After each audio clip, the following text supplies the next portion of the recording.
கண்மணியை ரொம்ப கஷ்டப்பட்டு வந்து அந்த தீ விபத்துலேருந்து காப்பாற்றுறாரு நம்ம அன்பு. காப்பாற்றி கூட்டிகிட்டு போகும்போது கண்மணி மூச்சு பேச்சு இல்லாமல் இருக்கிறத பார்த்துட்டு அன்பு பயங்கரமாக அலறி துடிக்கிறாரு.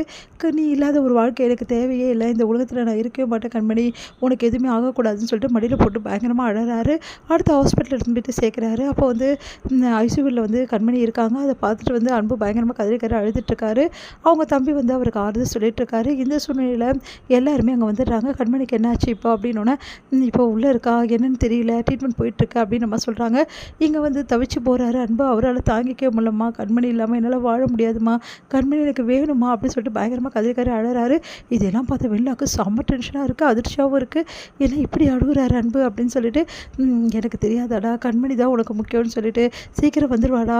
இல்லைம்மா அவள் வந்து எப்படி வந்து மூச்சு பேச்சு இல்லாமல் இருந்தால் தரமா, ரொம்ப பயந்துட்டம்மா, அவளுக்கு எதுவும் ஆகாதுல்லன்னு சொல்லிட்டு அப்படியே சொல்லிகிட்டே இருக்காரு. எதுவும் ஆகாதுடா, பயப்படுறாடா, அவங்க பயப்படாதுடா. அவங்க அம்மா வந்து ஆறுதல் சொல்லிட்டு இருக்காங்க. வெள்ளம் வந்து அப்படியே பார்த்துட்டே இருக்காங்க என்ன நடக்குதுன்னு சொல்லிட்டு. எல்லாருமே வந்து கவனிச்சுட்டு இருக்காங்க. அப்போ டாக்டர் வந்து கண்மணி வந்து கொஞ்ச நேரத்தில் கண்ணை திறந்துடுவாங்க, ஓகே இப்போ பரவாயில்ல அப்படின்ற மாதிரி சொல்கிறாங்க. உடனே ஓடி போகிறாரு கண்மணி பார்க்க. அப்புறமா பாருங்க, இல்லை என் கண்மணி நான் முதல்ல பார்க்கணும் அப்படின்னு சொல்லிட்டு ஓடி போகிறாரு. கண்மணியோட கையை பிடிச்சிட்டு அழறாரு. கண்மணி உனக்கு ஒன்றும் இல்லைன்னு சொல்லிட்டு அழறாரு. அவங்களோட கண்ணீர் துளி வந்து கையில் பட்டோன்னே வந்து கண்மணி வந்து கண்ணை திறக்கிறாங்க. கண்மணி பார்த்து அப்படியே கட்டிக்கிறாரு அன்பு. கண்மணி அப்படின்னு சொல்லிட்டு ரொம்ப பயந்துட்டு, ஏன்டி இப்படி பயமுறுத்தினேன், ஏன்டி அங்கே போனேன் அப்படின்னு சொல்லிட்டு பயங்கரமாக அது அழறாரு. இதெல்லாம் பார்த்துட்டு எல்லாருமே ஒன்றும் புரியாமல் யோசிக்கிறாங்க. கண்மணி மேலே இவ்வளோ அன்புக்கு அப்படின்னு சொல்லிட்டு இங்கே வந்து எல்லாருமே வந்து அப்படியே வந்து தவிச்சு போகிறாங்க. அப்புறம் கண்மணி வந்து எல்லாருமே பார்க்குறாங்க. எனக்கு ஒன்றும் இல்லைங்க, நான் சரியாயிட்டேன் அன்பு, நீங்கள் கவலைப்படாதீங்கன்னு சொல்லிட்டு கண்மணி சொல்லிட்டு இருக்காங்க. அடுத்து வந்து எல்லாருமே வந்து கண்மணி வந்து நல்லா பார்த்துட்ருக்காங்க. அப்போ அன்பு பட்ட கஷ்டமும், அன்பு வந்து சாமிக்கிட்ட போய் வேண்டிக்கிட்டதும், அதே மாதிரி கண்மணி உருகுனது எல்லாத்தையுமே அவங்க மாமியார் வந்து சொல்லிட்டு இருக்காங்க. அதெல்லாம் கேட்டு கண்மணி அப்படியே பார்க்குறாங்க. எனக்கு தெரியும் அவர் என் மேலே எவ்வளோ அனுபவிச்சிருக்காருன்னு, எனக்கு தெரியாதா, நீ இல்லைன்னா அந்த உலகத்தில் அவன் இருக்கவே மாட்டான் கண்மணி, இந்த மாதிரி மறுபடியும் துடுக்குத்தரமான வேலையில் எதுவும் செய்யாத கண்மணி, அவன் எப்படி கஷ்டப்பட்டான்னு நாங்கள் பார்த்துதான் இருந்தோம் அப்படின்னு சொல்லிட்டு அவங்க அம்மாலாம் சொல்லிட்டு இருக்காங்க. இதெல்லாம் பார்க்குற வெள்ளாக்கு ஒன்றும் புரியல. வெள்ளா வந்து கண்மணி பார்க்க வராங்க. அப்போ அன்பு வந்து வெள்ளா பார்த்தோன்னே டென்ஷனாக அங்கே வந்து போயிடுறாரு. அடுத்து வந்து கண்மணி வந்து வெள்ளாவும் சந்திக்கிறாங்க. அப்போ வெள்ளா வந்து கேட்குறாங்க, இப்போ எப்படி இருக்க, பரவாயில்லையா, தேவையில்லாமல் ஏன்டி இப்படி பண்ணிகிட்ருக்க அப்படின்னாங்க. நான் என்ன பண்ணேன் அப்படின்னோடனே, இந்த மாதிரி அங்கே போகாமல் இருந்ததுன்னா உனக்கு எந்த பிரச்சனையும் இல்லாமல் இருந்திருக்கோம்ல அப்படின்றாங்க. அதான் என்னை பார்த்துக்கிறதுக்கு என் அன்பு இருக்கா ரெடி அப்படின்னோடனே, பார்த்தல அன்பு எனக்காக என்ன பண்ணான்னு சொல்லிட்டு எப்படி துடிச்சாருன்னு பார்த்தல, நீ என்கிட்ட என்ன சொன்ன வினிலா, அன்பு உன் மேலே காதலே இல்லை, உன் மேலே எந்த லவ்வும் கிடையாது அவருக்கு, அவர் சும்மா தான் எல்லாருக்காகவும் நடிக்கிறாரு அப்படின்னு தானே சொன்னேன். இப்போ அவர் எனக்காக உருகுனாரு, கஷ்டப்பட்டாரு, இதெல்லாம் நடிப்புன்னு உனக்கு தெரியுதா வெண்ணிலா அப்படின்னு கேட்டோன்னே ஒரு நொடி வெண்ணிலா அப்படியே அசந்து போயிடுறாங்க.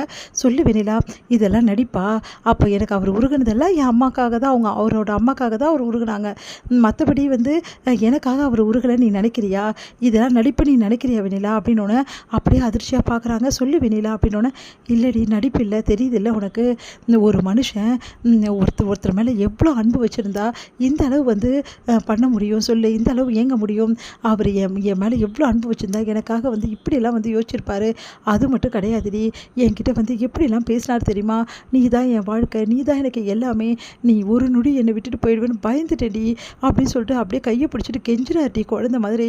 அந்த அளவு என் மேலே பாசமும் அன்பும் காதலும் வச்சுருக்க ஒரு மனுஷனை நான் எப்படி சந்தேகப்பட முடியும், நீ அசால்ட்டாக சொல்லிட்டல அவர் என் மேலே வந்து அன்பு காதல் இல்லைன்னு சொல்லிட்டு, இப்போ புரியுதா, இப்போவாவது புரிஞ்சுக்கிட்டே இதுக்கப்புறம் அவர் என் மேலே எந்த காதலும் வைக்கல அன்பு வைக்கல சொல்லது நிறுத்த வேணிலா அப்படின்னோடனே அப்படியே அதிர்ச்சியாக இல்லை பார்க்குறாங்க. எனக்கு புரியும்டி, நீ தப்பாக புரிஞ்சிட்ருக்க அன்பு, ஆனால் இனிமேட்டாவது ஒழுங்காக புரிஞ்சுக்கோ, அவர் என் மேலே உயிரே வச்சுருக்காரு, இந்த மாதிரி ஒரு புருஷன் கிடைக்க நான் கொடுத்து வச்சுருக்கணும், எனக்கு இந்த விஷயம் எப்போவே தெரியும், அதனால தான் நீ என்ன சொன்னாலும் அமைதியாக இருந்தேன், இப்போ உனக்கு புரிஞ்சிடுச்சுல்ல இந்த நிமிஷம் அப்படின்னோடனே அப்படியே அமைதியாக இருக்காங்க. என்னடி புரிஞ்சுதா புரியலையா, புரிஞ்சுது அப்படின்னு சொல்லிட்டு அங்கேருந்து அப்படியே நிகழ்ந்து மெதுவாக போகிறாங்க. வெண்ணிலா அப்படின்னோடனே, இருடி வரேன் அப்படின்னு சொல்லிட்டு கிளம்புறாங்க. இதை பார்த்து வந்து யோசிக்கிறாங்க கண்மணி. அடுத்து வந்து வெண்ணிலா வந்து அதையே பற்றி நினச்சிட்ருக்காங்க. ஒவ்வொரு கேள்வியும் வந்து கண்மணி கேட்ட எல்லா கேள்வியும் நினச்சி பார்க்குறாங்க. அதே மாதிரியே அன்பு வந்து கண்மணியை சேர்த்துட்டு அப்படியே வந்து பயங்கரமாக கதறி அழகுது துடிச்சது எல்லாத்தையும் நினச்சி பார்த்துட்ருக்காங்க. அப்போது உண்மையிலேயே வந்து அன்பு வந்து கண்மணி விரும்புகிறாரா, லவ் பண்ணுறாரா, ஒரு வேளை நம்ம தான் தப்பாக புரிஞ்சுக்கிட்டோம் மாட்டிக்கிட்டோமா? இது எனக்கு ஒன்றுமே புரியல. நேரில் நான் பார்த்தது உண்மையா? இல்லை எல்லாரும் சொல்கிறது உண்மையா? எது உண்மை? அப்படின்னு சொல்லிட்டு ஒரு நிமிஷம் வந்து வெண்ணிலா யோசிச்சுட்டு இருக்காங்க. எங்கே வந்து கண்மணி வந்து பத்திரமா பார்த்துக்கணும்னு சொல்லிட்டு அன்பு என்ன பண்ணுறாரு, நானே வந்து கூட்டிகிட்டு வரேன்னு சொல்லிட்டு எல்லாமே பார்த்து கண்மணியை கவனிச்சுக்கிறாரு. கண்மணி நீ வா அப்படின்னு சொல்லிட்டு வீட்டுக்கு கூட்டின்னு போகிறாரு. வீட்டுக்கு கூட்டினோன்னே கண்மணியை எந்த வேலையும் செய்ய மாட்டா. அவளை எந்த வேலையும் வாங்காதீங்க. கொஞ்ச நாள் அவள் ரெஸ்ட் எடுக்கணும். காயங்கள்லாம் அவருக்கு ஆறணும். எல்லாருக்கும் புரியுது இல்லை? அவங்கவுங்க வேலையை அவங்கவுங்க செய்யுங்க. கண்மணி நீ எந்த வேலையும் செய்யக்கூடாது புரியுதா? அப்படின்னு சொல்லிட்டு அன்பு வந்து கூட்டின்னு போயிட்டு அவங்கள வந்து உட்கார வைக்கிறாரு. அவங்கள சாப்பாடு ஊட்டுறாரு. எல்லாமே பார்த்துக்கிறாரு. இதையெல்லாம் பார்த்துட்டு ரொம்ப சந்தோஷப்படுறாங்க நம்ம அன்போட அம்மா. அடுத்து வந்து இதையெல்லாம் பார்க்குற வெண்ணிலாவுக்கு பயங்கர டென்ஷனாக இருக்குது. வீட்டில் உள்ளவங்க எல்லாம் இவ போய் சேர்ந்துருவான்னு பார்த்தா மறுபடியும் வந்து கல் மாதிரி உட்காந்துருக்காளே அப்படின்னு சொல்லிட்டு செம்மையாக டென்ஷன் ஆகிறாங்க எல்லாருமே. இந்த விஷயத்த வந்து வெண்ணிலாக்கிட்டே சொல்கிறாங்க. வெண்ணிலா வந்து ஒன்றும் புரியாமல் யோசிச்சுட்டு இருக்காங்க. என்ன வெண்ணிலா யோசிச்சுட்டு இருக்கியா? அன்பு வந்து காப்பாற்றலாம் நினச்சிருக்கா? அதெல்லாம் ஒன்றும் இல்லை. அவளை வேறு வழி இல்லாமல் தான் காப்பாற்றலாம் அப்படின்னு நம்மளாம் பில்டப் பண்ணுறாங்க. அதை கேட்காத வெண்ணிலா வந்து நீங்கள் சொல்கிறதெல்லாம் உண்மைன்னு என்னால் நம்பவே முடியல. இங்கே நடக்கிறது உண்மையா இல்லை நீங்கள் சொல்கிறது உண்மையானே தெரியல அப்படின்னு சொல்லிட்டு யோசனை பண்ணிக்கிட்டே போகிறாங்க வெண்ணிலா. இதையெல்லாம் பார்த்துட்டு ஐயோ இவன் என்ன இப்படி சந்தேகப்படுறா, ஒரு வேளை வந்து உண்மையை கண்டுபிடிச்சிடுவாளோ அப்படின்னு சொல்லிட்டு மயூரியும் வந்து யோசிக்கிறாங்க. மயூரி வந்து இதை இப்படியே விடக்கூடாது கிட்ட போய் சொல்கிறாங்க. இந்த மாதிரி நான் வெண்ணிலா பேசின விஷயத்தை அதிர்ச்சி அடைகிறாங்க பாட்டி.